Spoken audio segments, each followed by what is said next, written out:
Ombudsman Perwakilan Sumatera Selatan menyoroti tingginya kasus pertanahan yang terjadi bertahun-tahun di Sumatera Selatan. Tercatat 102 laporan telah diterima sepanjang tahun 2024 yang berasal dari Kabupaten Oku Selatan dan Musi Banyuasin. Sepanjang tahun 2024, Ombudsman Sumsel telah menerima banyak laporan masyarakat tentang kasus pertanahan. Kepala Ombudsman Perwakilan Sumatera Selatan M. Adrian Agustiansyah mengatakan, program PTSL yang menjadi laporan terbanyak di bidang pertanahan. Daerah dengan kasus terbanyak yaitu Oku Selatan dengan 82 laporan dari Desa Ula Agung Ulu dan Musi Banyuasin dengan 18 laporan dari Desa Teluk Kijing, 3 ditambah Palembang 4 laporan.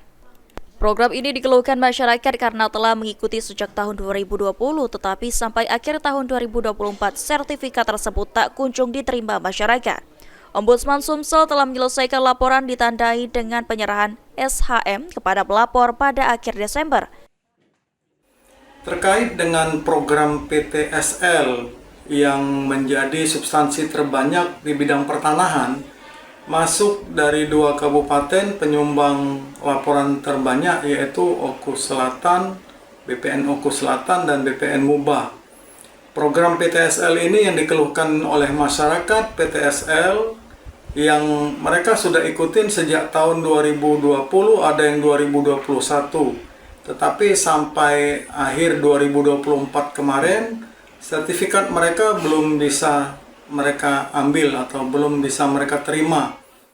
Pada tahun 2025, Ombudsman akan berfokus pada bidang pertanahan. Karena masih banyak kasus pertanahan di Sumatera Selatan yang belum terselesaikan hingga saat ini. Ilham Wahyudi, PAL TV.